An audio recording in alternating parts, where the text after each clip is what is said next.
Hello दोस्तों, welcome to chem GS hub the study of transformation. तो अभी तक हमने बहुत सारी क्लासों के बारे में चर्चा की। उन सब के लिंक डिस्क्रिप्शन बॉक्स में, चाहे पीरियोडिक टेबल हो या चाहे उनके शॉर्ट ट्रिकों के बारे में, उन सब के लिंक डिस्क्रिप्शन बॉक्स में है। तो आप आसानी से वहां से उन सारी क्लासों को देख सकते हैं और आज की क्लास है आप कंटिन्यू कर सकते हैं। तो आज की क्लास में अपन न्यू टॉपिक के बारे में, नए चैप्टर के बारे में चर्चा करेंगे, जिसमें चेंजेस, परिवर्तन के बारे में पढ़ेंगे। ये दोनों मीडियम के लिए उपयोगी क्लास हैं, जिसमें मैं हिंदी में भी बात करूंगा और इंग्लिश में भी सेंटेंस होंगे। तो उस तरीके से हम दोनों क्लासों को एक साथ अपन कर सकते हैं। तो सबसे पहले अपन देखते हैं कि चेंजेस, परिवर्तन क्या होता है। तो परिवर्तन क्या होता है कि कोई भी पदार्थ, मॉलिक्यूल्स, अणु, परमाणु, कुछ भी हो, उन सब के भौतिक अवस्था में और रासायनिक अवस्था में जो परिवर्तन आते हैं, बदलाव आते हैं, उनको चेंजेस कहते हैं। भौतिक परिवर्तन में जैसे जैसे उसका रंग, रूप, शेप वगैरह, आकार, उन सब में परिवर्तन है। रासायनिक परिवर्तन है, केमिकल रिएक्शंस हैं, उन सब में जो भी बदलाव आते हैं उन पदार्थों के अंदर, उनको परिवर्तन कहा जाता है। अब अपन देखते हैं कि परिवर्तन कितने प्रकार के होते हैं। तो परिवर्तन जो होते हैं वो दो प्रकार के होते हैं। कौन कौन से होते हैं? परिवर्तन जो होते हैं वो दो प्रकार के होते हैं। फिजिकल चेंज, फिजिकल चेंज जिनको अपन क्या बोल सकते हैं? फिजिकल चेंज को अपन बोल सकते हैं भौतिक परिवर्तन। भौतिक परिवर्तन। और दूसरा जो है वो है केमिकल चेंज। केमिकल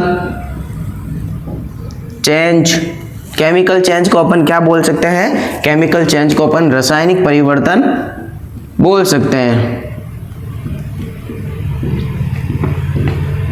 रासायनिक परिवर्तन। तो चेंजेस, परिवर्तन जो होते हैं, क्या होते हैं? उनके रंग, रूप, आकार, रासायनिक बंध वगैरह, उन सब में जो बदलाव आते हैं उनको परिवर्तन कहा जाता है, चेंजेस कहा जाता है। चेंजेस जो होते हैं टू टाइप्स के होते हैं, फिजिकल चेंज भौतिक परिवर्तन और केमिकल चेंज रासायनिक परिवर्तन। अब हम क्या करेंगे कि एक एक के बारे में पढ़ेंगे कि फिजिकल चेंज, भौतिक परिवर्तन क्या होता है, कौन कौन से उसके उदाहरण है, एग्जाम्पल है, और केमिकल चेंज कौन कौन सा है, रासायनिक परिवर्तन उनके क्या क्या उदाहरण हैं, उनको अपन एक एक करके पढ़ेंगे। तो सबसे पहले हम फिजिकल चेंज, भौतिक परिवर्तन के बारे में चर्चा करते हैं। हमने सारे पॉइंट्स नोट कर लिए हैं, वह हम इन सारे पॉइंटों को एक एक करके समझेंगे कि फिजिकल चेंज, भौतिक परिवर्तन क्या होता है, क्या उसके उदाहरण हैं। तो फिजिकल चेंज में क्या होता है कि नो न्यू प्रोडक्ट, नया पदार्थ नहीं बनता है, वही पदार्थ रहता है, बस उसकी अवस्था में, उसकी साइज और आकार में चेंजेस आता है, बाकी कुछ भी नया पदार्थ नहीं बनता है इसके अंदर, फिजिकल चेंज के अंदर। सेकेंड है change in physical properties of matter only like shape और साइज। सिर्फ जो होता है इसकी फिजिकल प्रॉपर्टी, भौतिक गुणों के अंदर बदलाव आते हैं, जैसे कि उसकी शेप है, आकार है, उसकी साइज है, अवस्था, साइज, शेप, उनमें चेंजेस आते हैं, बदलाव आते हैं। उनकी फिजिकल प्रॉपर्टीज, भौतिक गुणों में बदलाव आते हैं, ना कि केमिकल, रासायनिक गुणों में वैसा का वैसा रहता है। ये भौतिक परिवर्तन। रिवर्सिबल चेंज है। रिवर्सिबल चेंज क्या होता है कि इसके अंदर क्या होता है कि जो पदार्थ है वो बदलाव होता है और वापस उसी बदलाव से वापस वो पदार्थ प्राप्त हो जाता है, इसको बोलते हैं रिवर्सिबल चेंज, वापस रिवर्स होता है इसके अंदर। कैसे? जैसे कि अपन देखें कि आइस जो है, आइस, बर्फ जो होता है, अपन इसको गर्म करेंगे, हीट देंगे, हीट देने से क्या होता है, लिक्विड में वो चेंज होगा, और लिक्विड में जैसे जैसे अपन इसको ठंडा करेंगे तो वो ठंडा करने से क्या होगा, वो लिक्विड से गैस में बदल जाएगा पानी। आइस जो होगा लिक्विड में बदलेगा और लिक्विड से वापस क्या होगा, वो गैस में। अब गैस को अगर अपन वापस ठंडा करते हैं, गैस को तो वो वापस लिक्विड में बदलेगा और लिक्विड को वापस अपन ठंडा करते हैं तो आइस में बदलेगा। इसको बोलते हैं रिवर्सिबल चेंज। आइस से पानी बना, बर्फ से पानी बना, पानी से गैस बनी और गैस को वापस ठंडा किया तो पानी बना, पानी से वापस बर्फ बनी, तो इसको बोलते हैं रिवर्सिबल चेंज। फिर है change have no effect on the chemical bonds of atom और मॉलिक्यूल्स।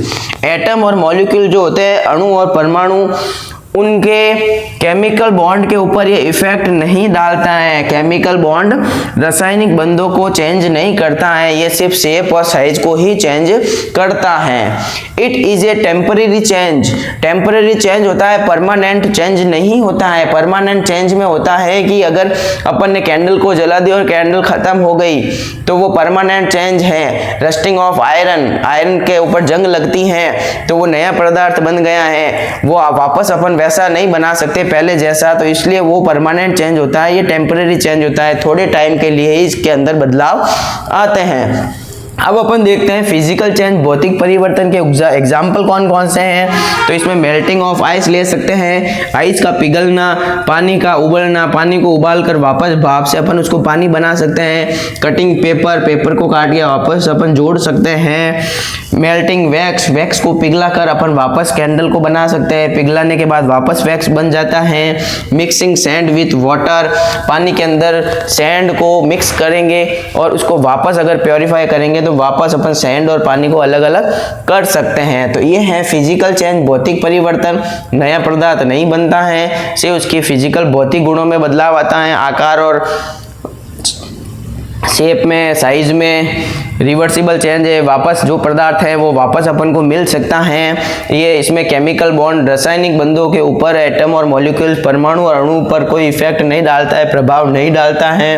ये टेम्परेरी चेंज है, थोड़े टाइम के लिए चेंज होता है, इसको वापस अपन पहले वाली अवस्था में ला सकते हैं और ये कुछ इसके एग्जाम्पल हैं। सेकेंड हम देखते हैं केमिकल चेंज, रासायनिक परिवर्तन के बारे में। तो रासायनिक परिवर्तन के अंदर पॉइंट नंबर 1 जो है न्यू प्रोडक्ट, नया प्रोडक्ट बनता है। रस्टिंग ऑफ आयरन लेते हैं अगर, तो आयरन के ऊपर जो जंग लगती है वो उससे नया पदार्थ बनता है।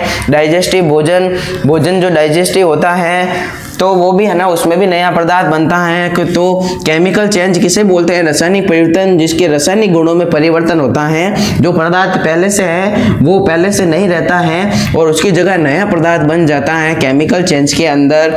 Point number 2, change in chemical properties of matter. Chemical properties, रासायनिक गुणों में बदलाव आता है इसके अंदर, भौतिक गुणों से कोई लेना देना नहीं है, इसमें रासायनिक गुणों में बदलाव आता है। Number 3, irreversible change. Irreversible change का मतलब ये होता है कि पहले आइस था, भौतिक परिवर्तन में क्या था, आइस से पानी बना, पानी से गैस बनी और गैस से वापस पानी और पानी से वापस बर्फ बना, तो वो रिवर्स हो गया है। इसमें रिवर्स नहीं होता है, इरिवर्सिबल चेंज है कि अगर कोई पदार्थ है उससे अगर नया पदार्थ बन गया है तो पुराने पदार्थ को अपन वापस प्राप्त नहीं कर सकते, तो इसलिए उसको इरिवर्सिबल चेंज कहा जाता है। Point number 4, change have a direct effect on chemical bonds of atom और मॉलिक्यूल्स। परमाणु और अणुओं के केमिकल बॉन्ड्स के ऊपर ये डायरेक्ट इफेक्ट डालता है, असर करता है, उनमें बदलाव करता है, केमिकल बॉन्डों को रासायनिक बंधों में बदलाव करता है। Chemical change, it is a permanent change. ये परमानेंट चेंज होता है, टेम्परेरी नहीं होता है, पहले वाला पदार्थ वापस नहीं मिलता है। इसमें परमानेंट चेंजेज आता है, पहले वाला जो पदार्थ है उसके गुण वगैरह सारे अलग होते हैं और नया पदार्थ बनता है तो उसके गुण वह अलग होते हैं, इसलिए इसको केमिकल चेंज को अपन परमानेंट चेंज भी बोल सकते हैं। अब इसके एग्जाम्पल को देखते हैं। रस्टिंग ऑफ आयरन, तो जो लोहे के ऊपर जंग लगती हैं वो रासायनिक परिवर्तन का उदाहरण है। बर्निंग वुड, लकड़ी के जलने के बाद नया पदार्थ बनता है। कुकिंग फूड, खाना पहले कच्चा होता है फिर पक जाता है, पके हुए खाने से अपन कच्चा नहीं बना सकते हैं, तो ये केमिकल चेंज। रोटिंग फूड, जो फूड को जो है सड़ता है, सड़ने के बाद फ्रूट नया बनता है, उसमें फायरवर्क्स, पटाखे जो होते हैं वो भी केमिकल चेंज के उदाहरण है। बर्निंग ऑफ कैंडल, ये बर्निंग ऑफ कैंडल भी केमिकल चेंज का उदाहरण है। तो अपन देखते हैं कि ये जो बर्निंग ऑफ कैंडल है ये बहुत चेंजेस दिखाता है, बहुत चेंज, भौतिक परिवर्तन भी होता है इसके अंदर और केमिकल चेंज भी होता है। Burning candle. बर्निंग कैंडल जो होता है भौतिक और रासायनिक परिवर्तन दोनों होते हैं। क्यों? क्योंकि अगर वो बर्निंग जलता है तो उसमें रासायनिक अभिक्रिया तो हो ही रही है जलने से, और वो वैक्स जो होता है पिघलता है मोम, तो वो मोम पिघलता है तो वो क्या हो गया? फिजिकल चेंज, जिससे अपन मोम को वापस अपन वैक्स को पहले जैसा प्राप्त कर सकते हैं और वापस कैंडल बना सकते हैं। तो इस प्रकार आज की क्लास के अंदर अपन ने चेंजेस परिवर्तन के बारे में पढ़ा, जिसमें फिजिकल चेंज और केमिकल चेंज के बारे में पढ़ा, और अगली क्लास के अंदर अपन अगले नए टॉपिक के बारे में चर्चा करेंगे। Thank you. Subscribe now and press the bell icon. Never miss an update.